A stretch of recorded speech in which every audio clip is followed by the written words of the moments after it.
الحمدللہ، اللہ کا لاکھ لاکھ شکر ہے کہ جس نے اپنی یاد کی توفیق اور موقع فراہم کیا۔ لاکھوں اور کروڑوں درود حضرت محمد مصطفیٰ احمد مجتبیٰ حبیب کبریا امام الانبیاء خاتم النبیین صلی اللہ علیہ وآلہ وسلم کی ذات پر کہ جن کے طفیل مالک الملک نے یہ مہربانی فرمائی۔ آج ہم بات کریں گے عقیدہ ختم نبوت کیا ہے اور 30 دجال کون ہیں۔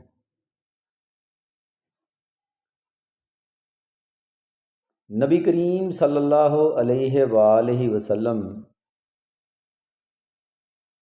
کائنات میں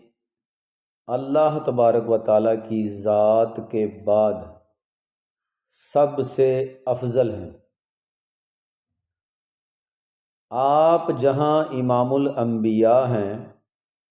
وہاں خاتم النبیین صلی اللہ علیہ وآلہ وسلم بھی ہیں۔ جو شخص نبی کریم صلی اللہ علیہ وآلہ وسلم کی ختم نبوت کا انکاری ہے وہ مسلمان نہیں ہے، وہ دائرہ اسلام سے خارج ہے، اس کا اسلام سے کوئی تعلق نہیں ہے، کیونکہ اس کی گواہی جو ہے وہ قرآن مجید فرقان حمید دے رہا ہے، جو کہ کلام اللہ ہے، مکمل ضابطہ حیات ہے اور ایک ایسا کلام ہے جس کی حفاظت جو ہے اللہ تبارک و تعالیٰ نے اپنے ذمہ لی ہے۔ سورۃ احزاب میں قرآن مجید میں اللہ تبارک و تعالیٰ نے ارشاد فرمایا ما کان محمد ابا احد من رجالکم ولکن رسول اللہ وخاتم النبیین، کہ محمد صلی اللہ علیہ وآلہ وسلم جو ہیں وہ تم مردوں میں سے کسی کے باپ نہیں بلکہ وہ اللہ کے رسول ہیں اور خاتم النبیین ہیں، یعنی آپ پر نبوت جو ہے وہ ختم ہو گئی، آپ پر رسالت جو ہے وہ ختم ہو گئی۔ یہ قرآن کی گواہی ہے، رب تعالیٰ کا کلام ہے، اس سے انکار کرنے والا کافر ہے۔ جو اس سے انکار کرے گا اس کا اسلام سے کوئی تعلق نہیں، اس کا ایمان سے کوئی تعلق نہیں۔ اب بات کریں گے نبی کریم صلی اللہ علیہ وآلہ وسلم نے ارشاد فرمایا کہ میرے بعد میری امت میں 30 لوگ ایسے ہوں گے جو یہ دعویٰ کریں گے کہ وہ نبی ہیں، وہ رسول ہیں، حالانکہ وہ جھوٹے اور مکار اور دجال ہوں گے۔ یعنی نبی پاک صلی اللہ علیہ وسلم نے جو حدیث بیان کی ہے اس کا یہ مفہوم میں نے بیان کیا ہے کہ نبی پاک صلی اللہ علیہ وسلم نے ارشاد فرمایا کہ میری امت میں 30 لوگ ایسے ہوں گے جو یہ دعویٰ کریں گے کہ وہ نبی ہیں یا رسول ہیں، اور وہ سب کے سب جھوٹے ہوں گے، کیونکہ میں آخری نبی ہوں، میرے بعد کوئی نبی نہیں ہے۔ اور جو شخص آج کے دور میں یا آج سے پہلے یا آج کے بعد اس عقیدے سے انکار کرے کہ وہ نبی پاک صلی اللہ علیہ وآلہ وسلم کی ختم نبوت کا انکاری ہو اور کسی اور شخص کو نبی مانے یا کسی اور شخص کی نبوت کا اقرار کرے نبی پاک صلی اللہ علیہ وسلم کے بعد،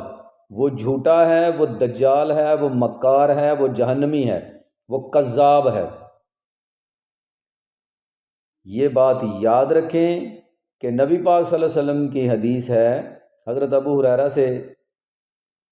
حدیث ہے اور سب نے اس پر اتفاق کیا ہے، جس کا مفہوم یہ ہے کہ نبی پاک صلی اللہ علیہ وسلم نے فرمایا کہ میری مثال ایسے ہے جیسے کسی نے ایک بڑا خوبصورت محل جو ہے وہ بنایا اور اس محل کی تزئین و آرائش با کمال کی، مگر اس میں ایک اینٹ کی جگہ جو ہے وہ خالی تھی اور وہ اینٹ میں ہوں، یعنی جو قصر نبوت ہے، جو قصر رسالت ہے، اس کی آخری اینٹ جو ہے وہ نبی کریم صلی اللہ علیہ وآلہ وسلم کی ذات ہے، اور جو اس عقیدے کو نہ مانے وہ کافر ہے، اس کا دین اسلام سے کوئی تعلق نہیں۔ جو رسول اللہ صلی اللہ علیہ وآلہ وسلم کے بعد کسی بھی شخص کو کسی بھی صورت میں ذلی بروزی کسی بھی شکل میں وہ نبی مانے یا اس کی پیروی کرے، وہ خود بھی کافر ہے اور نبوت کا دعویٰ کرنے والا بھی کافر ہے۔ آپ نے کئی لوگ دیکھے ہیں جن میں ایک غلام احمد قادیانی ہے، اس کے بعد ایک جو فتنہ ہے وہ غلام احمد پرویز ہے، دونوں ہی بدبخت ہیں۔ اسی طرح ملتان میں بھی ایک شخص جو ہے اس نے نبوت کا دعویٰ کیا، مسلمہ کذاب، آپ نے نام سنا ہوگا، اس نے بھی نبوت کا دعویٰ کیا تھا۔ یعنی قیامت اتنی دیر تک قائم نہیں ہوگی جب تک یہ 30 لوگ جو ہیں جو کذاب ہوں گے، جھوٹے ہوں گے، مکار ہوں گے اور کافر ہوں گے، ان کی تعداد پوری نہ ہو۔ یہ خود کو رسول سمجھیں گے، یہ گمان کریں گے کہ یہ نبی ہیں، حالانکہ وہ جھوٹے ہیں، کیونکہ نبی پاک صلی اللہ علیہ وآلہ وسلم کی ذات کے ساتھ ہی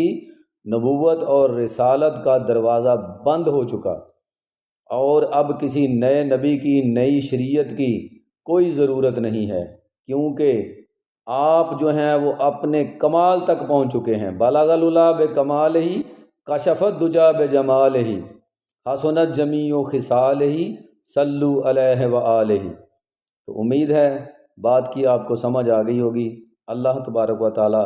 ہمیں عقیدہ ختم نبوت پر قائم رہنے اور اسی پر مر مٹنے کی توفیق عطا فرمائے۔ وما علینا الا البلاغ المبین۔ تاجدار ختم نبوت زندہ باد۔ السلام علیکم۔